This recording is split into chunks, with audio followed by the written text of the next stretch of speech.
Hello students, आप सबको अपनी एनसीईआरटी साइंस चैनल में स्वागत करती हूँ। जैसा कि आप लोग जानते हैं कि इस प्रैक्टिस सीरीज में जीव विज्ञान की विभिन्न परीक्षाओं में जो पूछे गए प्रश्न, उन्हीं प्रश्नों का प्रैक्टिस सेट नंबर आज पार्ट 8 है। इससे पहले हम लोग 7 पार्ट देख चुके हैं। जिसने नहीं देखे हैं वह चैनल पर प्लेलिस्ट बना हुआ है, आप लोग वहाँ से देख सकते हैं। या फिर प्रीवियस ईयर क्वेश्चन आने वाले बीपीएससी 4 या अन्य किसी भी टीचिंग एग्जाम के लिए काफ़ी महत्वपूर्ण है, तो आप लोग इस वीडियो को ज़रूर देखिएगा। चलिए शुरू करते हैं आज की क्लास। क्वेश्चन नंबर 119 से, इससे पहले हम लोग 118 तक देख चुके थे। क्वेश्चन है कि निम्नलिखित में से किस युग में सही सुमेलित नहीं है। विटामिन का नाम दिया है एक तरफ, दूसरी तरफ उससे विटामिन की कमी से कौन सी रोग होती है, तो इनमें से कौन सा सुमेलित नहीं है ये बताना है। जैसे विटामिन B1, इससे क्या होता है, थायमिन, इसका रासायनिक नाम थायमिन। विटामिन बी का रासायनिक नाम थायमिन, इससे क्या होता है, इसकी कमी से बेरी रोग होता है, ये सही है। एस्कॉर्बिक, ये विटामिन सी का रासायनिक नाम है ना। ये विटामिन B1, ये विटामिन सी का एस्कॉर्बिक अम्ल, इससे क्या होता है, स्कर्वी। स्कर्वी क्या होता है, इससे हमारे मसूड़ों में सूजन आना, ब्लड आना, ये सब स्कर्वी के लक्षण है, तो ये भी सही है। फिर वही विटामिन ए का रासायनिक नाम रेटिनॉल, इससे क्या होता है, रतौंधी, यानी हमारे आँखों से संबंधित जितनी भी बीमारी होती है ये विटामिन ए की कमी से होती है। लेकिन यहाँ पे वर्णनता दिया है, इसका ये जो वर्णनता होता है ये आनुवांशिक विकार है।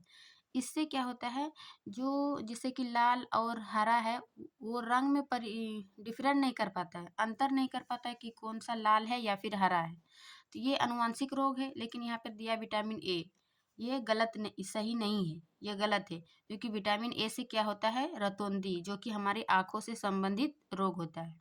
वही विटामिन के जो है वो रक्त जमना, यानी जब हमारे चोट लग जाती है, जो हमारे रक्त स्राव होने लगता है, उस रक्त को जमना यानी थक्का जमना, ये विटामिन के की कमी से नहीं जम पाता है, तो ये भी सही है। यानी इसका 119 का हो जाएगा सी, जो कि विटामिन ए वर्णनता नहीं होता, ये एक आनुवांशिक रोग है। फिर क्वेश्चन नंबर 20 है कि विटामिन ई का महत्वपूर्ण स्रोत निम्नलिखित में से कौन है। यानी विटामिन ई का चारों ऑप्शन में कौन सा स्रोत है, तो इसका आंसर हो जाएगा सी, क्या है, गेहूं अंकुरित का तेल, ये विटामिन ई का महत्वपूर्ण स्रोत है।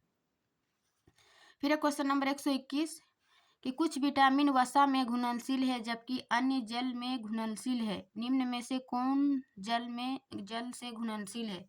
देखिए, विटामिन जो है, विटामिन बी और सी जो है ये जल में घुलनशील है, जबकि ए डी ई के ये क्या है, ये वसा में घुलनशील है ना।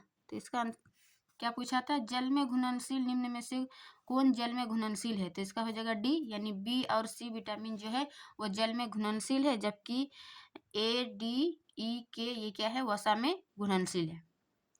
फिर क्वेश्चन नंबर 122 कि विटामिन डी के सृजन में निम्न में से कौन पाया जाता है। यानी विटामिन डी किसमें प्रमुख पाए जाते हैं, तो इसका आंसर हो जाए कैल्सीफेरॉल, है ना।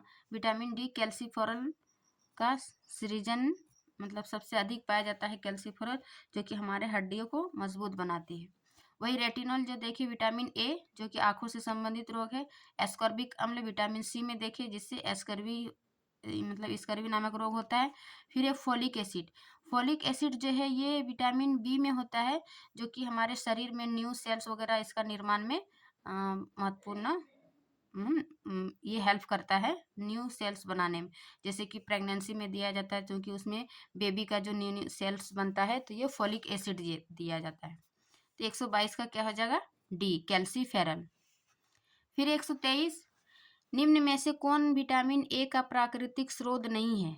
देखिए, विटामिन ए का जो प्राकृतिक स्रोत है, तो इसका हो जाएगा आम, पपीता, गाजर, जबकि दूध जो है, दूध में क्या पाया जाता है, कैल्शियम और विटामिन डी, प्रोटीन, फिर ये फास्फोरस, पोटेशियम।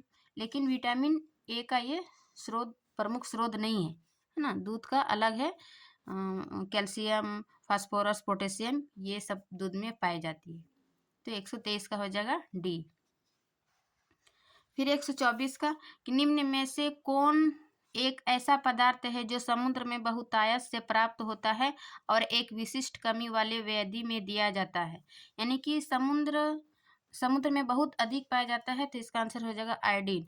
आयोडीन जो कि समुद्र का जल को क्या करते हैं, वाष्पन विधि से हम नमक प्राप्त करते हैं, तो नमक से हमें क्या मिलती है, आयोडीन। तो यानी इसका आंसर हो जाएगा 124 का डी, जो कि समुद्र में बहुतायत मात्रा से प्राप्त किया जाता है ना। और इसका बहुत कम मात्रा में हम लोग यूज करते हैं। इसकी कमी से क्या होता है, आयोडीन की कमी से हमारे गले में वगैरह घेंगा नामक रोग हो जाता है। तो इसको 124 का हो जाएगा डी। फिर 125 का, निम्नलिखित में से यौगिकों के किस समूह को सहायक आहार कारक कहा जाता है ना। वसा, प्रोटीन या फिर हार्मोन या फिर विटामिन। तो विटामिन को जो है वो हमारे सहायक आहार का कारक कहा जाता है ना। तो 125 का हो जाएगा डी। फिर 126 का, कि गाय का दूध पीले सफेद रंग का होता है, जिसका कारण उसमें निम्नलिखित में से किसकी उपस्थिति है। यानी कि गाय का जो दूध है वो हल्का पीला और सफेद रंग का होता है, ये किसकी उपस्थिति के कारण ऐसा होता है। तो दूध में तो केसिन पाई ही जाती है, लेकिन उसके साथ साथ जो है वो केराटिन पाया जाता है। ये केराटिन के कारण जो है दूध में हल्का पीलापन दिखाई देता है। तो 126 का हो जाएगा सी, यानी केसिन के साथ साथ केराटिन जो होता है, जिसके कारण दूध पीले और सफेद रंग का दिखाई देता है। फिर 127 का, कि निम्नलिखित विटामिनों में से कौन सा किसी स्वप्न को पर्याप्त समय तक याद रखने में मददगार है। यानी कि जब हम रात में किसी स्वप्न देखते हैं तो कभी कभी क्या होता है कि वो हमें याद नहीं रहता है, लेकिन किस विटामिन की प्रचुरता से क्या होता है, वो बहुत लंबे समय तक याद रहता है ना, पर्याप्त समय तक याद रखने में मददगार है। तो इसका हो जाएगा विटामिन B6, जिसका रासायनिक नाम क्या है विटामिन B6 का, पायरिडॉक्सिन है ना, पायरिडॉक्सिन। इसका जो स्रोत है, जैसे मुर्गी, मछली, आलू, केले, ये सब क्या है, B6 का प्रमुख स्रोत है। ये पता चल गया कि हमें स्वप्न जो है अधिक समय तक याद रखने में ये मददगार है विटामिन B6। विटामिन ए तो हम देखे रतौंधी, विटामिन डी का कैल्सीफेरॉल है ना, और विटामिन सी एस्कॉर्बिक।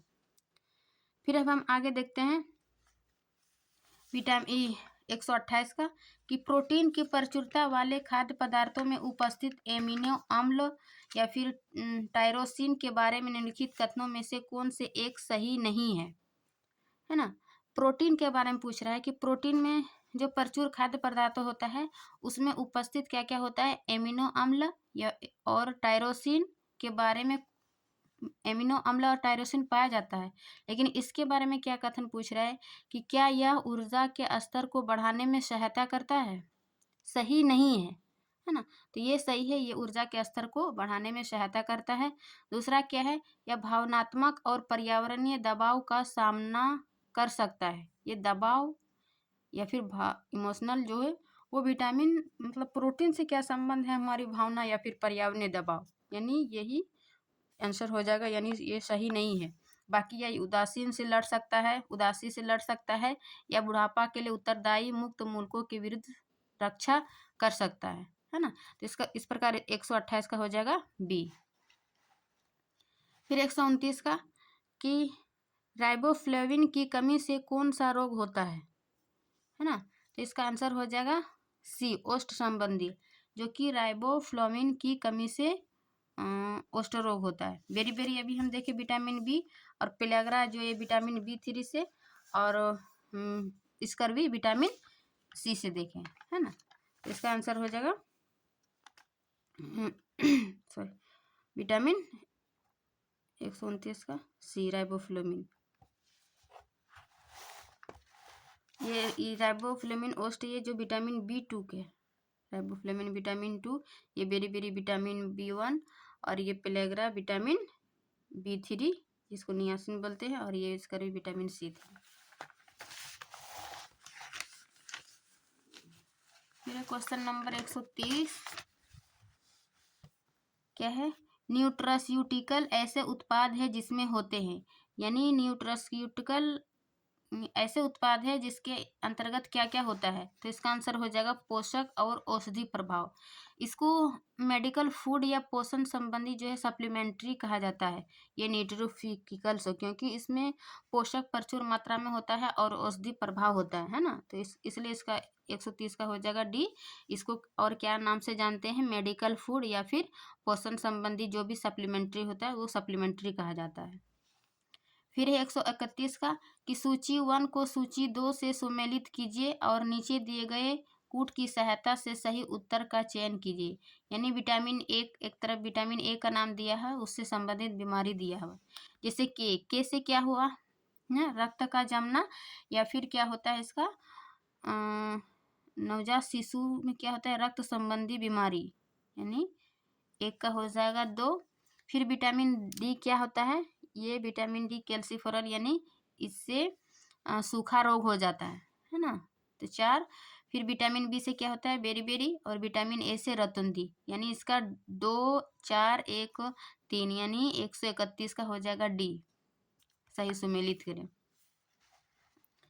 फिर 132, निम्नलिखित में से कौन सा युग्म सही सुमेलित नहीं है ना। फिर विटामिन डी दिया है, उसका कार्य दिया हुआ, इनमें से कौन सा सही नहीं है। जैसे विटामिन B12, विटामिन B12 को क्या बोलते हैं, साइनोकोबालामाइन, ये क्या करते हैं, इससे कौन सा सही सुमेलित नहीं है, ये प्रतिरक्षता कारक, यानी हमारे रक्त ये क्या करते हैं, हीमोग्लोबिन को बढ़ाते हैं, है ना, प्रतिरक्षता कारक, सही नहीं है, तो ये सही है। बाकी विटामिन सी क्या है भी देखिए, प्रतिस्कर्वी कारक, स्कर्वी। फिर विटामिन डी जो है वंध्यता रोधी कारक नहीं, ये विटामिन ई के कमी से होती है, जो कि हमारे जनन क्षमता में कमी होती है। जबकि विटामिन डी से संबंधित किसका था, कैल्सीफोरल, जो कि हमारे हड्डियों को कैल्शियम सबकी कमी हो जाती है, कैल्शियम फास्फोरस। फिर विटामिन के जो रक्तस्रावी कारक, यानी रक्त का जमना, है ना, विटामिन के कमी से, यानी ये तीनों सही है। बाकी इसका 132 का ऑप्शन सी ये सही नहीं है। वंध्यता रोधी क्या होता है, विटामिन ए की कमी से होता है, ई की कमी से, सॉरी।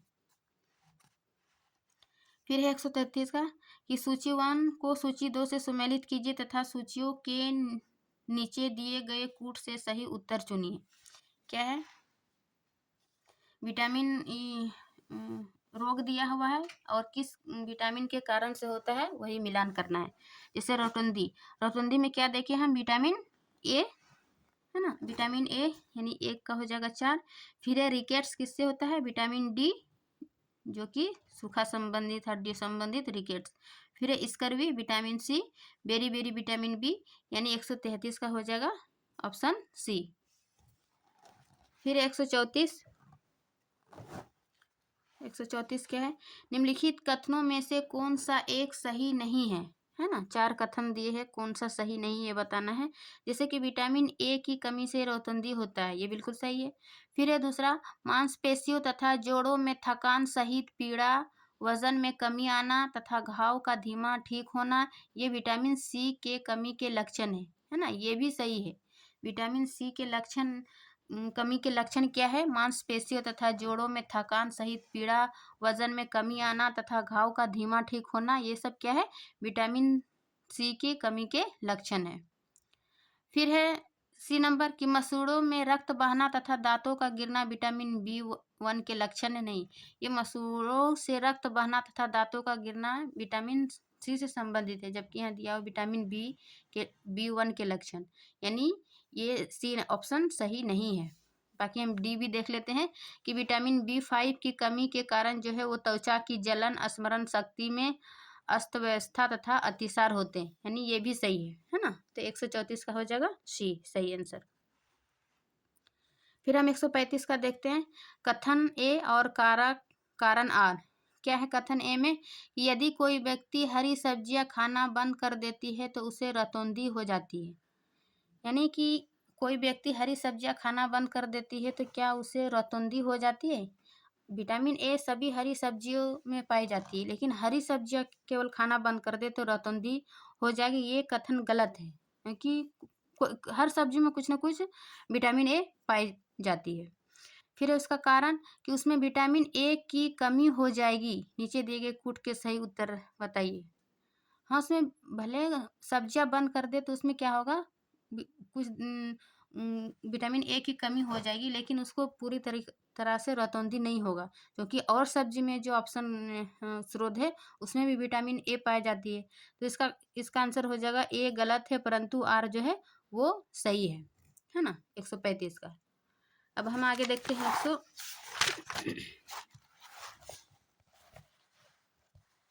136 का। इसमें भी सूची 1 को सूची 2 के साथ सुमेलित कीजिए तथा सूचियों के नीचे दिए गए कूट का प्रयोग कर सही उत्तर का चयन कीजिए। क्या है सूची 1 और सूची 2? इसमें विटामिन का नाम दिया है, फिर उससे संबंधित रोग दिया हुआ है। विटामिन सी से क्या था, स्कर्वी। विटामिन डी का क्या था, रिकेट्स। और विटामिन ई क्या था, बंध्यता रोधन यानी जनन क्षमता में कमी। फिर है विटामिन के क्या था, रक्त स्कंदन यानी रक्त नहीं जमता, रक्त का जमना। तो इस प्रकार 136 का हो जाएगा सी 3 1 4 2। फिर 137 का, निम्नलिखित कथनों पर विचार कीजिए तथा नीचे दिए गए कूट से सही उत्तर का चयन कीजिए। क्या है, दो कथन दिया हुआ है कि रंग वर्णता जो है पुरुषों में स्त्रियों की अपेक्षा अधिक होती है, या फिर रतौंधी जो है वृद्धजनों की होती है, युवाओं की नहीं। तो रतौंधी हम देखें पीछे कि किससे होती है, विटामिन ए की कमी से। तो ये केवल वृद्धजनों में या युवाओं या बच्चों में नहीं होती है, ये सभी में होती है, यानी जिसके शरीर में विटामिन ए की कमी होती है उसको रतौंधी होने की संभावना अधिक होती है। तो ये कथन युवाओं को ही होती है, ये कथन बिल्कुल गलत है। बाकी जो ये रंग वर्णता जो है, जिसमें रंग में अलग अलग पहचान नहीं कर पाता है रंगों का, कौन सा हरा है या फिर लाल, ये अनुवांशिक रोग है। तो इसमें क्या होता है, ये पुरुषों में स्त्रियों की अपेक्षा अधिक होती है ना। तो ये सही है, यानी इसका ऑप्शन केवल ए हो जाएगा, बाकी भी गलत है। फिर 138, निम्नलिखित में से कौन सा स्टेम सेल का एक प्रकार नहीं है? स्टेम सेल, देखिए स्टेम सेल जो है वो एक प्रकार की विशेष कोशिकाएं होती है। इससे जो है किसी भी अंग, मतलब हमारे शरीर का किसी भी अंग बनाया जा सकता है। ये स्टेम सेल जो है वो भ्रूणीय अवस्था में बनता है। तो इसका प्रकार में नाभि रज्जु या फिर भ्रूण मूल्य या भ्रूण, ये सभी है, लेकिन ये मेद जो है ये इसका सही नहीं है, प्रकार नहीं है स्टेम सेल का, है ना। तो इस प्रकार 138 का हो जाएगा डी। फिर 139 का, कि निम्नलिखित में से कौन सी प्रक्रिया में कोशिका किसी अन्य जीवित भाग या एक पूर्ण जीव की सटीक प्रति की उत्पत्ति समाविष्टि है? यानी कि इन चारों ऑप्शनों में कौन सी प्रक्रिया जो है क्लोनिंग में, इसका आंसर हो जाएगा क्लोनिंग। यानी क्लोनिंग में क्या होता है कि एक सेल या फिर जीव की जो अनुवांशिक रूप है उसको समान प्रतिलिपि बनाना, है ना। उसको समान प्रतिलिपि बनाने की प्रक्रिया को ही क्लोनिंग कहते हैं, है ना। जैसे दिया हुआ है कि कोशिका किसी अन्य जीवित भाग या एक पूर्ण जीव की सटीक प्रति, यानी उसी की प्रतिलिपि, उसी की फोटोकॉपी जो बनाए जाते हैं, बनाने की प्रक्रिया जो होती है वो क्लोनिंग कहलाती है। बाकी पुनर्जनन जो है वो किसी जीव, पुनर्जनन कब होता है, जब किसी जीव की क्षतिग्रस्त हो जाती है, तो ये क्या करते हैं, फिर से उसमें ऊतक या कोशिका नए अंगों में परिवर्तित, नए अंगों में मतलब बन जाते हैं, इसको पुनर्जनन कहते हैं। फलन तो हम लोग गणित में जो यूज़ करते हैं, कोई राशि का मान, किसी एक या अधिक से राशियों का मान दिखाना है तो फलन का उपयोग करते हैं।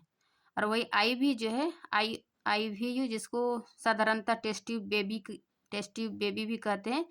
IVF का जो फुल फॉर्म होता है इन विट्रो फर्टिलाइजेशन, यानी कि ये बच्चा ये इन विट्रो फर्टिलाइजेशन जो है ये लैब में फर्टिलाइजेशन किया जाता है। जो जब भी किसी कारणवश मादा में क्या होता है, जब गर्भ नहीं ठहर पाता है तो इसको टेस्ट ट्यूब बेबी, यानी कि उसको लैब में मादा से अंडाणु और फिर नर से स्पर्म यानी शुक्राणु लेके उसको फर्टिलाइजेशन करके कुछ देर रखा जाता है और फिर माता के गर्भाशय में डाल दिया जाता है। तो इस प्रक्रिया को क्या कहते हैं, काच नलिका में फलन, यानी कि इन विट्रो फर्टिलाइजेशन, जिसको टेस्ट ट्यूब बेबी भी कहते हैं। तो 139 का हो जाएगा डी, है ना, जो कि किसी जीव की अनुवांशिक रूप से समान प्रतिलिपि बनाने की प्रक्रिया होता है ये क्लोनिंग में। फिर 140 का कि वैज्ञानिक जीजे मेंडल का निधन कब हुआ, है ना।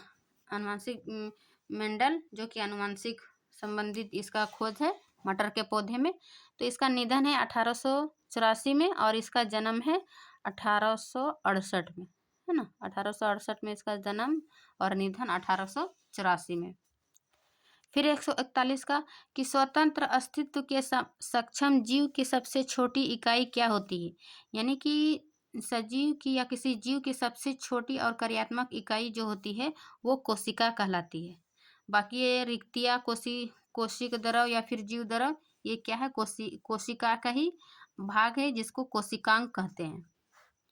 फिर 142 का कि वाह्य श्वसन कब होता है। देखिए श्वसन का हम क्लास 7th में पढ़े थे कि श्वसन 2 प्रकार के होते हैं, वाह्य और अवाह्य। वाह्य श्वसन में क्या होता है, जो ऑक्सीजन का उपस्थिति से ग्लूकोज का विघटन होता है उसको वाह्य श्वसन कहते हैं। और एक था अवाह्य श्वसन जो कि ऑक्सीजन की अनुपस्थिति में होती है, जो कि हमारी मांसपेशियों में लैक्टिक अम्ल का जमाव हो जाता है। तो ये वाह्य श्वसन के बारे में पूछ रहा है कि क्या है कि क्या कोशिका में ऊर्जा उत्सर्जन के साथ भोजन के विघटन के दौरान या फिर ऑक्सीजन का उपयोग करके ग्लूकोज के विघटन के दौरान, यानी यही होगा क्योंकि ऑक्सीजन का उपयोग करके क्या करता है, ग्लूकोज का विघटन होता है वाह्य श्वसन में। तो ये 142 का बी नंबर सही हो जाएगा। फिर 143 का कि निम्नलिखित में से कौन सा कथन असत्य है ना। इनमें से कौन सा कथन असत्य है, जैसे कि जंतु कोशिका में लवक नहीं पाई जाती, ये भी सही है। लवक जो है ये केवल पादप कोशिका में पाई जाती है ना, जंतु कोशिका में नहीं पाई जाती है। यहाँ असत्य कथन पूछ रहे, यानी ये सही है। फिर है पादप कोशिकाएं जो है सामान्यतः जंतु कोशिकाओं से बड़ी होती है, ये भी सही है। पादप कोशिकाएं सामान्यतः जंतु कोशिकाओं से बड़ी होती है क्योंकि पादप कोशिका में जो है उसके अंतर्गत जो रिक्तियाँ पाई जाती है वो जंतु कोशिकाएं से बड़ी होती है, इसलिए जंतु कोशिका पादप से बड़ी होती है, सॉरी पादप कोशिकाएं। फिर क्वेश्चन नंबर ऑप्शन सी कि पादप कोशिका में जो जंतु कोशिका की तुलना में छोटी रिक्तियाँ पाई जाती, असत्य कथन पूछ रहा है, यानी यही असत्य कथन 143 का सी हो जाएगा क्योंकि छोटी बोल रहा है, जबकि पादप कोशिका में जंतु कोशिकाओं की तुलना में जो रिक्तिका बड़ी पाई जाती है, इसीलिए इसकी कोशिका पादप कोशिका जो है जंतु कोशिका से बड़ी होती है। तो इस प्रकार 143 का हो जाएगा सी, जो कि गलत है। बाकी ये पादप कोशिकाओं में कोशिका भित्ति पाई जाती है जबकि जंतु कोशिका में नहीं पाई जाती, ये भी सही है ना। फिर 144 का कि रॉबर्ट हुक द्वारा कोशिका की खोज किस प्रकार की गई। रॉबर्ट हुक ने जो 1665 ईस्वी में मृत सेल की खोज किया था, यानी मृत कोशिका की, तो ये जो कॉर्क का निरीक्षण करते हुए, है ना, कॉर्क जो है पेड़ों की छालों का ही एक घटक है, जो कि उसी का निरीक्षण करते हुए 1665 ईस्वी में मृत कोशिकाओं की रॉबर्ट हुक ने खोज की है। तो आज की क्लास हम यहीं तक रखते हैं। उम्मीद करती हूँ कि ये वीडियो आप लोग को अच्छी लगी होगी। वीडियो अच्छी लगी तो लाइक एंड सब्सक्राइब जरूर करें। मिलते हैं नेक्स्ट क्लास में, तब तक के लिए थैंक यू।